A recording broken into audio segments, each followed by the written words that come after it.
যে সমাজে জাতি বৈষম্য থাকবে না, যেই সমাজে বর্ণে বর্ণে লড়াই থাকবে না, যেই সমাজে ধর্মে ধর্মে লড়াই থাকবে না, যেই সমাজে পুরুষ নারীর মধ্যে ভেদাভেদ থাকবে না, যেই সমাজে সন্দেশখালীর মতো রাতে মহিলাদেরকে ডেকে তাদের সাথে অন্যায় কাজ করবে, এটা করার সাহস পাবে না, সেই সমাজ গড়ে তোলার চেষ্টা করে ইন্ডিয়ান সেকুলার ফ্রন্ট।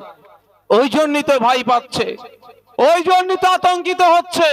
সেই জন্য দিকে দিকে দেখুন, এরা বিজেপির বিরুদ্ধে যতটা না কথা বলছে, বিজেপির কর্মীদেরকে যতটা না ডিস্টার্ব করছে, বাকি বিরোধীদেরকে যতটা না ডিস্টার্ব করছে, তার কয়েকশো গুণ বেশি আইএসএফকে ডিস্টার্ব করছে। যতই ডিস্টার্ব করুক না কেন, আইএসএফ নাই প্রতিষ্ঠা করার জন্য রাজনীতির ময়দানে এসেছে, ক্ষমতা দখল নয়, সমাজ ব্যবস্থা পরিবর্তন করার জন্যই রাজনীতির ময়দানে এসেছে। আমরা লক্ষ্যে অবিচল আছি। আপনারা জানেন, এক বছর হলো, গত বছর 21শে জানুয়ারি এই রাজ্য সরকারের ষড়যন্ত্রের শিকার হয়ে আমরা জেলে গিয়েছিলাম। মালিকভাই ছিল, আমি ছিলাম, আরো বিশ্ববিদ্যা সহ সায়ন সহ আমরা প্রায় 78 জন জেলে ছিলাম। প্রায় 42 দিন, 60 দিন, কেউ 70 দিন পর্যন্ত আমরা জেল খেটেছি। কিন্তু আমাদের যে লক্ষ্য, যে লড়াই, যে উদ্দেশ্য নিয়ে আমরা রাজনীতির ময়দানে এসেছি, মানুষের পাশে থাকবো, মানুষের অধিকার নিয়ে কথা বলবো, ওইভাবে আপনাদের পাশে আছি, আপনাদের হয়ে কথা বলবো আর বলেও যাচ্ছি। জেল খাটিয়ে, ভয় দেখিয়ে, ধমকি ধমকি দিয়ে আইএসএফের কর্মীদেরকে ভয় তার ঘরে ঢুকাতে পারবে না, পারবে না, পারবে না। আমি তো বলছি, মানুষের জন্য, দলিতের জন্য, আদিবাসীর জন্য, মুসলিমদের জন্য, উচ্চবর্ণ থেকে শুরু করে পিছিয়ে বর্গের সমস্ত শ্রেণীর মানুষের জন্য, তাদের ন্যায় প্রতিষ্ঠার জন্য, দেবত্ব সম্পত্তি উদ্ধারের জন্য, ওয়াকফ সম্পত্তি উদ্ধারের জন্য, রিফিউজি ল্যান্ড কেন বেহাত হয়ে যাচ্ছে তার বিরুদ্ধে কথা বলার জন্য, কৃষকের অধিকার পাইয়ে দেওয়ার জন্য, এমআইয়ের অধিকার পাইয়ে দেওয়ার জন্য, বাপের অধিকার পাইয়ে দেওয়ার জন্য, ছাত্র যুবর যে অধিকার আছে পাইয়ে দেওয়ার জন্য, সরকারি কর্মচারীদের দিয়ে যে বাকি আছে সেটা বুঝিয়ে দেওয়ার জন্য যে লড়াইয়ে আছি, এই লড়াই লড়ে যাব। আমাকে একবার কেন, যদি 100 বার জেলে যেতে হয়, আমি মাথা উঁচু করে জেলে যেতে প্রস্তুত আছি। আমার লড়াইটা কি? মানুষের অধিকারকে বুঝিয়ে দিতে হবে।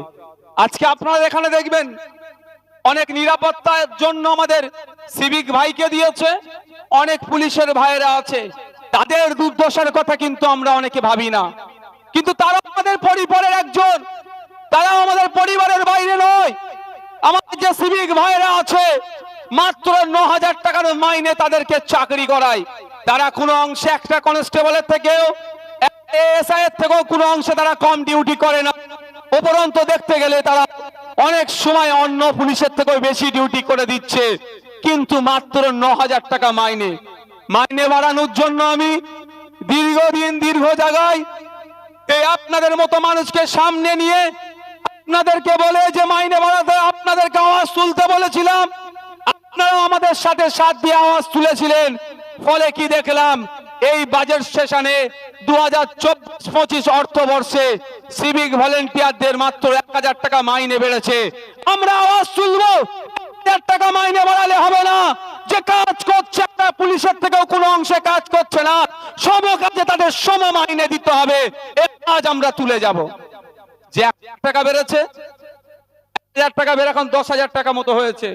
যে 1000 টাকা বেড়েছে, আইএসএফের বিধায়ক নওশাদ সিদ্দিকীর জন্যই মমতা ব্যানার্জি বাড়াতে বাধ্য হয়েছে। আপনাদের উপস্থিতিতে, আপনাদের সমর্থন নিয়ে বলেই আমি চিৎকার করতে পেরেছি। আমি দাবি করছি, হ্যাঁ আমি দাবি করছি, আর আমার দাবিটাই সঠিক দাবি, যে আমি যতক্ষণ সিভিক ভলেন্টিয়ার ভাইদের জন্য আওয়াজ তুলেছি।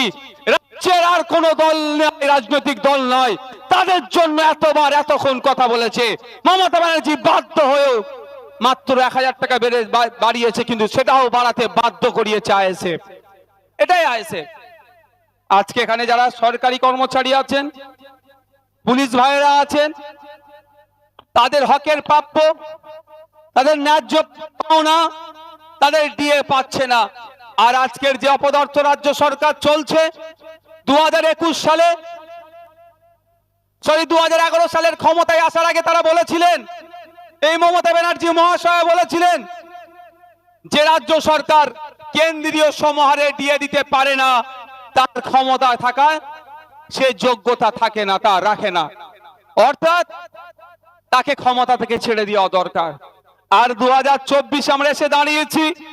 2023 সালে, 2022 সালে, 2021-এর দিকে দেখুন, যখন আমার সরকারি কর্মচারী ভাইরা, পুলিশের ভাই থেকে শুরু করে সরকারি টিচার, স্বাস্থ্য কেন্দ্র থেকে শুরু করে বিভিন্ন সরকারি কর্মচারীরা যখন তাদের হকের ডিএর কথা বলছে, তখন তাদেরকে বলা হচ্ছে ঘেউ ঘেউ করবেন না। 2021-এর আগে যে কথা বলেছিল, আজকে সে কথাই মিল দেখতে পাচ্ছি না। তখন সরকারের সমালোচনা করেছিল বিরোধী দলে যখন ছিল, এখন সরকারের সমালোচনা তো দূরের কথা, যারা ডিএর কথা বলছে তাদেরকে বলছে ঘেউ ঘেউ করবেন না। তাই সময় এসেছে, সরকারি কর্মচারীরাও আমাদের পরিবারের একজন, তাদের কথা আমাদের ভাবতে হবে। তাদের হকের ডিএ পাওনা বুঝিয়ে দেওয়ার জন্য আমাদেরকেও আওয়াজ তুলতে হবে, আমাদেরকেও বলতে হবে যে আপনি বলেছিলেন যে 2011 আগে যে কেন্দ্রীয় সমাহারে ডিএ দিতে পারে না, তার ক্ষমতায় থাকার যোগ্যতা রাখে না।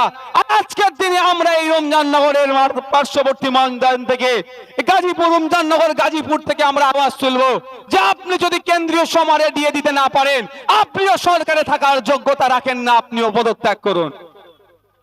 আমি তো বলেছি 21শে জানুয়ারি আমাদের প্রোগ্রাম করতে দিচ্ছিল না, ওদের টার্গেট ছিল আমাদের কলকাতাতে রাজ্য সম্মেলন সমাবেশ করতে দেবে না। অবশেষে আইনের দ্বারস্থ হয়েছিলাম। ধন্যবাদ জানাই কলকাতা হাইকোর্টের মহামান্য বিচারপতিদেরকে,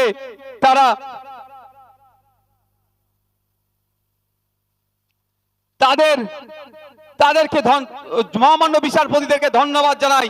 শাসকের ষড়যন্ত্রকে তারা বুঝতে পেরে গিয়েছিল, আমাদেরকে কলকাতাতে প্রোগ্রাম করার পারমিশন দিয়েছিল কিছু শর্ত সাপেক্ষে, কিন্তু আমরা তো প্রোগ্রাম করতে পেরেছিলাম।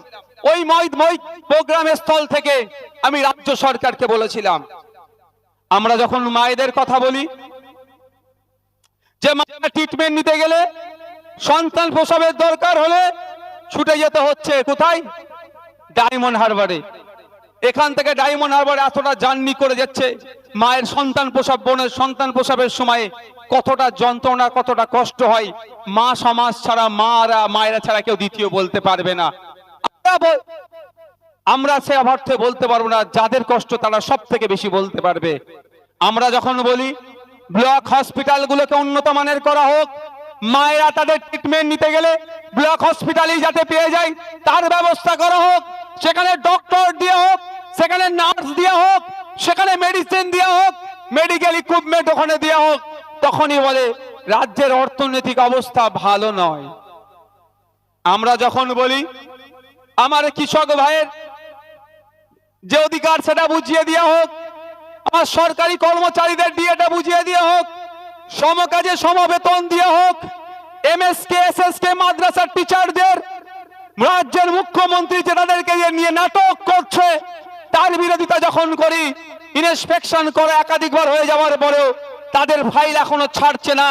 তারা যখন নবান্নে যাচ্ছে তখন বলছে ওটা ম্যাডামের হাতে আছে, ম্যাডাম বুঝে নেবে। এদিকে শিক্ষা প্রতিষ্ঠানগুলোকে যখন ধ্বংস করে দিচ্ছে, এই কথা যখনই আমরা বলি তখনই বলে রাজ্যের অর্থনৈতিক অবস্থা ভালো না। যখনই উন্নয়নের কথা বলি, স্বাস্থ্য কেন্দ্রের মান উন্নয়নের কথা বলি, শিক্ষা প্রতিষ্ঠানের মান উন্নয়নের কথা বলি, মানুষের অধিকার সুনিশ্চিতের কথা বলি, তখনই বলে রাজ্যের অর্থনৈতিক অবস্থা ভালো নয়। যাই বলছি বলছে রাজ্যের অর্থনৈতিক অবস্থা ভালো নয়, সেই